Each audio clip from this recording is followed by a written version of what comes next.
Hi, I am Margie Wilson.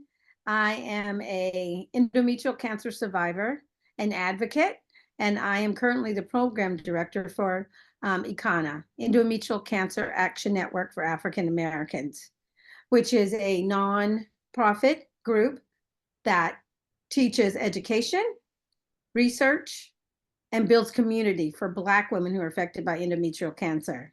Thank you, Leah. I'm glad to be here. You know, Leah, for me, my early signs and symptoms were I didn't know that I was developing some form of cancer and tumor in my uterus and in the lining of my uterus. I was waiting for menopause to be over. And, you know, the rules are you go one whole year with no signs of blood. That means you haven't had a cycle for a whole year. And that means, okay, you're done, you're wrapped up, it's all good. Unfortunately, I did not keep track of when did I see the last spot of blood? Am I done with menopause? So I was probably well into 8 or 9 years of waiting for menopause to be over.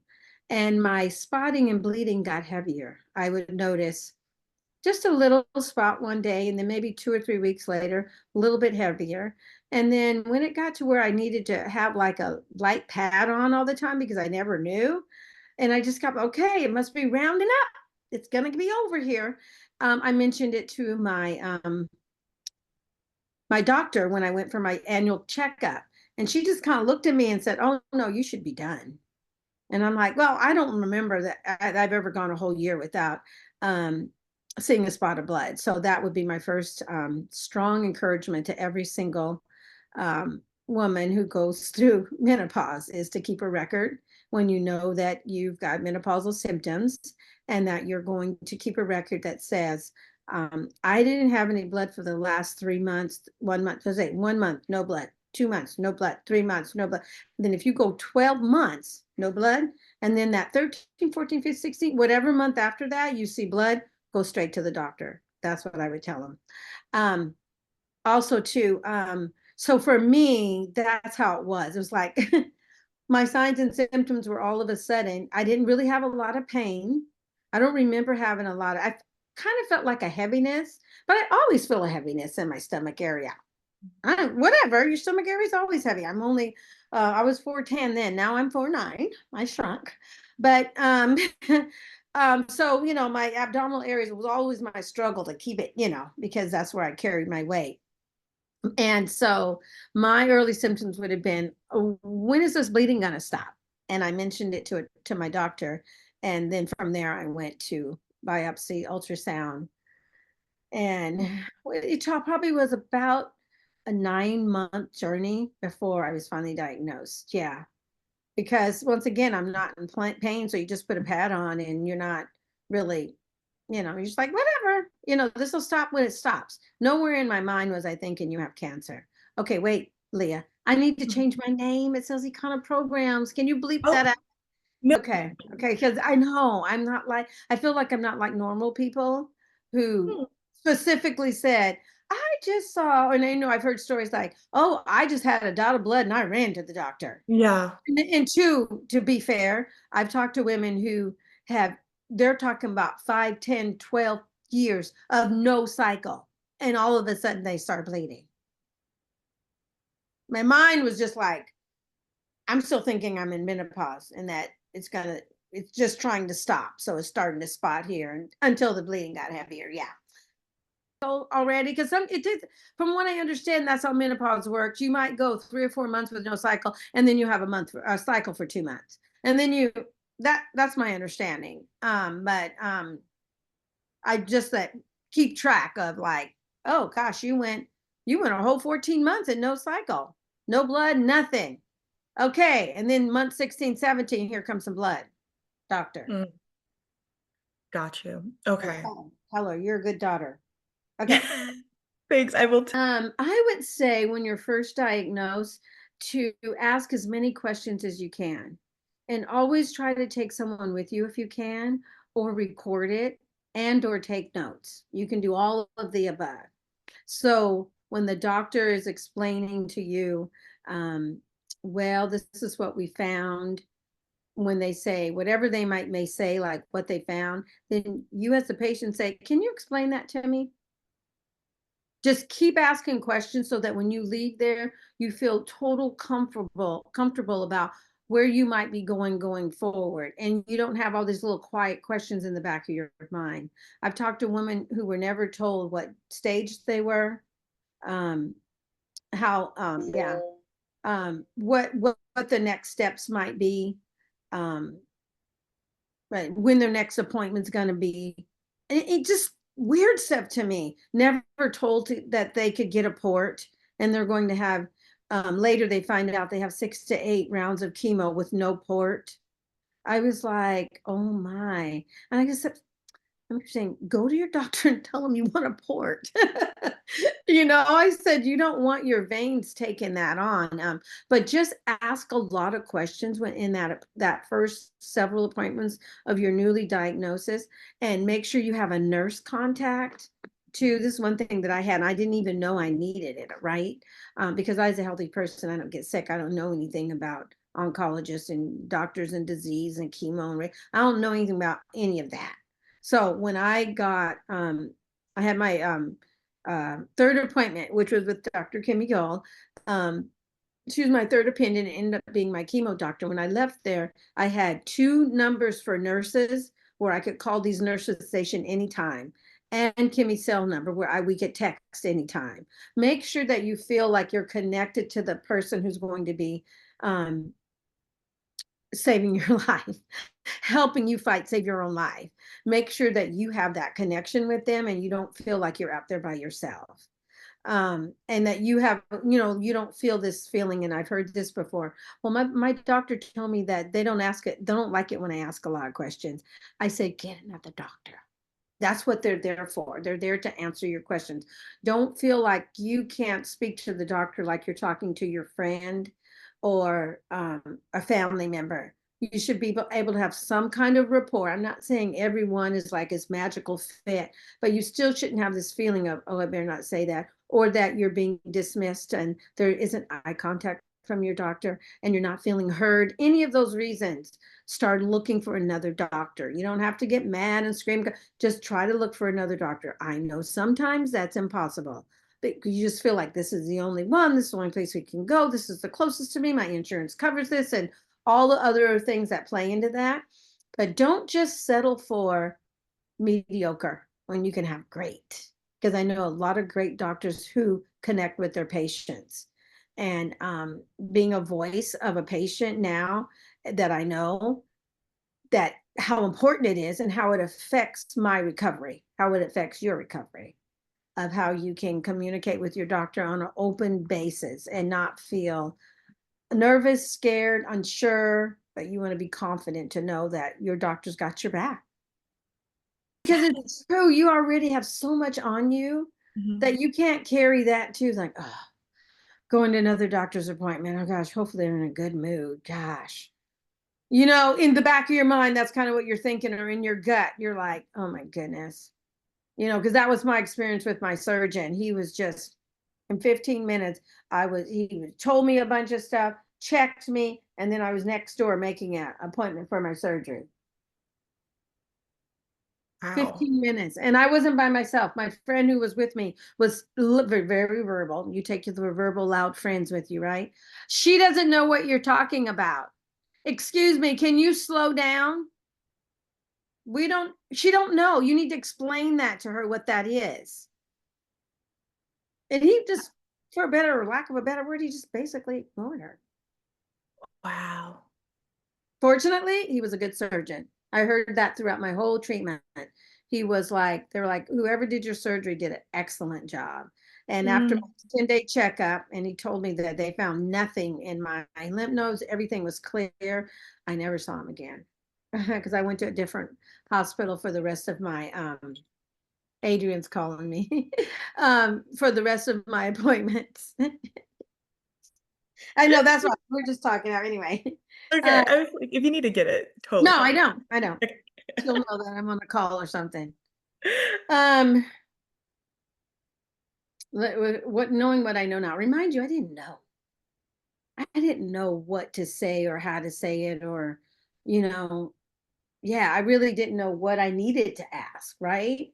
And when I met with Dr. Dole and we were talking about my treatments now, because this my surgery went really quick.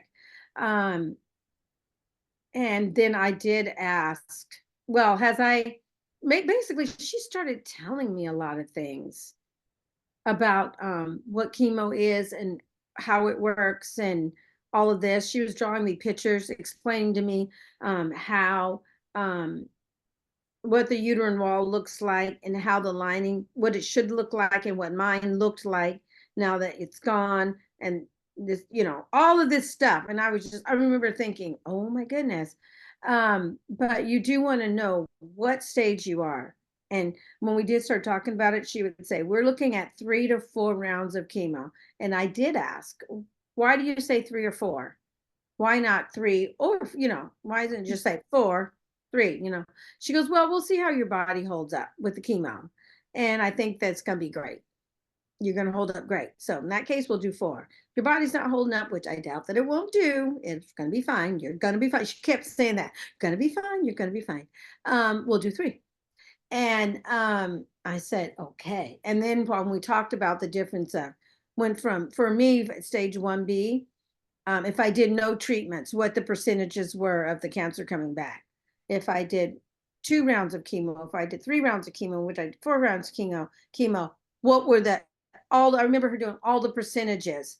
So because I was really in a place of, I really don't want to do any chemo or radiation because that's not what I do. I better take a Tylenol. And now you're going to put this poison in my body. That's what I was thinking. And so she really talked it through, and she found all that out just by talking to me, right? Before we actually got to this point. And she says, I promise you're going to be okay, but it is your body and you get to decide what you're going to do. And when I came to her, I had already seen a doctor for radiation. And he was suggesting 4 to 6 rounds of pelvic radiation. And when we started our conversation, we went into the radiation part. She goes, I've already talked to Dr. So-and-so over here at Fred Hutch, and we're not doing pelvic radiations. We're going to do brachytherapy. And then she commits to explaining all of that to me, what brachytherapy was and why we were going to do it versus pelvic radiation, and what it looked like, all of that, So I encourage people to ask those questions in detail. Like I've talked to some people, I said, well, did they mention radiation? Because in my very first appointment, the doctor that I met for after my 10-day checkup, he told me right then my stage, what he recommended for chemo, what he recommended for radiation, all of that right there. So, and then to talk to someone who were never told that. So I always say, ask what stage you are. Are they looking at, or are they recommending chemo? Are they recommending radiation? Always ask about brachytherapy, and then ask why you're going to do pelvic versus brachy. And now I've talked to ladies who have had both.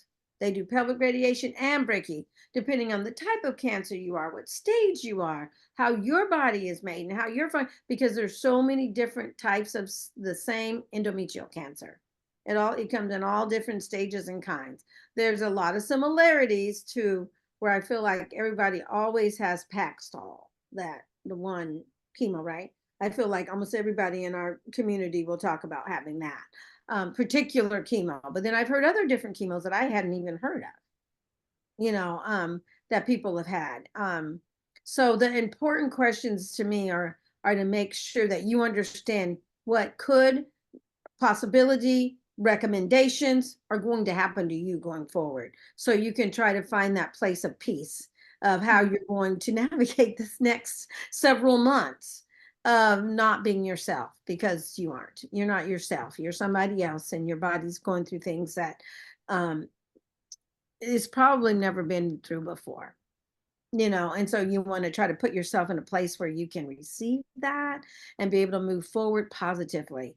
Negative will always be with us. So we don't need to have to talk about that because it's going to happen. But we want to try to stay as positive we can, and it's proven. Support and having a good attitude and a positive outlook on your treatment is going to help you better than the negative part. And then as we walk through our fears, is that's where we find the courage. I probably already said it. Watch that cycle. Since my endometrial cancer diagnosis hid in menopause, be aware. No. Please, please, please, please, please. Anybody around me knows, because I have a lot of friends that are 10, 12, 15 years younger than I am, that are just now entering menopause. I'm like, keep that notebook. Keep that notebook. And if they don't want to hear something from me, they don't tell me. And I've even gotten, okay, now I'm just going to tell you this, but just listen. I got it. Or they tell me. One friend recently just said, okay, it's month 14 and I had a spot of blood. I already have an appointment. She told me, she goes, I kept my journal like you said. And then we walked all the way through it to where she's good. She's good. And she's going to keep an eye on it.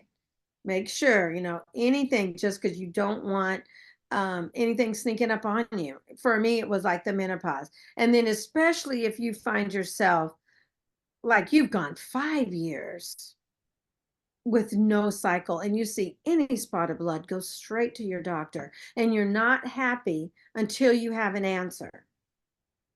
An answer that makes sense to you.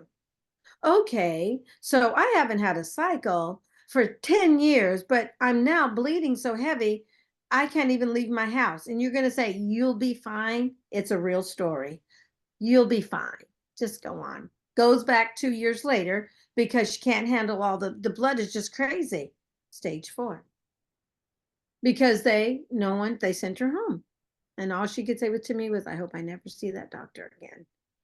But you know what? She didn't have her own knowledge either, though. She didn't know. She was just listening to the doctor. And we're not downplaying doctors or anything, but we need to know our own stuff too. That's why Econ is here. Education. We want to make sure that you're educated and that you're going to, when you hear that or a friend of yours says that, you're going to say, they're going to say, oh, but the doctor said I was fine. And they're going to say, no, you're not. We're going to go for a different doctor and get another opinion. That's another thing too. Don't just get one opinion. You haven't bled for 10 years and now you're bleeding to where you can't leave your home. Go get another opinion. Yeah. Don't just say, okay. Margie, That again. notebook. Again, killing it. Like, you're doing so well. And I'm like, as you're talking, I'm like taking it in. Like, Yes. I'm Yeah. like going to like spread this. You're not 40, are you? Aren't you like in your early 30s? No, I'm 26. Oh, that's what I'm saying. You's a baby. Yeah, I'm just a baby. But Keep your last eye on year, it. Keep your eye on yeah, it. You just reached out to, we know a young lady who had endometrial cancer when she was 25 and now she's 35. And she wow. just comes to our group to glean while she started a group for younger women because they have different needs than we do at 50 and 60. So, absolutely, absolutely. Just keep your eyes open and you can speak into those younger women as well, because this is supposed to be known as an old lady disease, after 50s, mid 50s. But we want to know. We want to know when we know, and we want to know before we need to know. Yeah. We want to know it all. So if you're ever in a circle, you'll be like, wait, none of that sounds right. Yeah. You'll be telling your friends, no, we just don't bleed in between our cycles. And we don't do that. That's not okay. I grew up thinking that was okay. And not to mention, my mom had a hysterectomy in her early 30s. And I found out it was because of fibroids. Wow. Early You know, 30s back in the day. My mom was born in 1936 yeah, 1936. And she had wow. all of us early. So that's where I remember, because I was like 11 or 12. And my mom had me when she was like early 20s, maybe 22, 23. So she couldn't have been too much older, because I remember when she went through the hysterectomy back then, it was a full 2 to 3 months recovery Wow. in the bed. Yep. And we remember just having to hold the fort down because mom was incapacitated. She was always in her bed resting. She had to rest. Her friend came and stayed with us. all of that I remember, but we were older. I was 12, so my siblings were 13. We're all old stair steps. So my younger sister was 11. So it's not Mm, babies, but yeah, because we don't talk about it. It needs to be a conversation.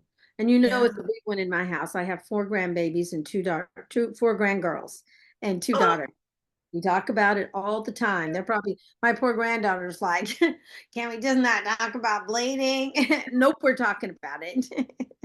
no, that's so We don't want crazy. the secrets. We don't want the silence behind lower belt cancers. We don't want the silence around lower belt anything. It doesn't even have to be cancer. It just has to be what's going on in the vaginal area. Let's talk about it. Yeah, yeah, Tampon's not working. I don't like that pad. I want this pad. Works better. Whatever, not yeah. when I was growing up, it was all quiet. No one talked about any of it. Is there I would anything? say, because of what I went through, is like, don't let menopause keep you in the dark. And just don't blame everything on menopause. Especially with this at this age in our 50s and early 60s. And be aware that things can be going on that isn't menopause, even though if you Googled it, it would tell you it's menopause. Another thing I did. Oh, what is this? Google it. And then the whole list of symptoms I was having all fell under this could happen in menopause. Thank you very much. No, thank you. That's not helpful. That everything that on that list says this could be menopause. And I'm like, well, that's not helpful. And also too, under the unfortunate set of circumstances that you might be diagnosed with EC, get support. Even if you're a quiet person and you don't like to talk to people, or you don't like, that's just personality, do what you can to open up at least to two or three people, because it's proven that support will make a difference in your recovery. Having support will make a difference in how you recover. I've spoken with women who were just that. I'm just a quiet person. I really like to keep to my, and then there's like, my family made me join Sister, and I'm so glad they did, because they had no idea what the support would do for them to help them be better, stronger, feel heard, feel not so alone. All the things that we feel when we're fighting something. Because when we're fighting stuff to be well, we always feel, for one, that it's our fault that we're here, which is so untrue. And the second one is everything that's normal in your life grows by 150,000 millions. Like the little broken nail now is like, there's a somebody put a nail in my finger, now I'm in so much pain, or I'm so irritated. Everything just looks bigger than what it is. And to have the support to hear someone else say me too is everything when you're fighting for your life with a disease that you had no idea that would ever affect your body. That was me. That was me. I'm a healthy person. Why would I ever put chemo in my body? Why would I ever need to know what an oncologist is? It doesn't affect me.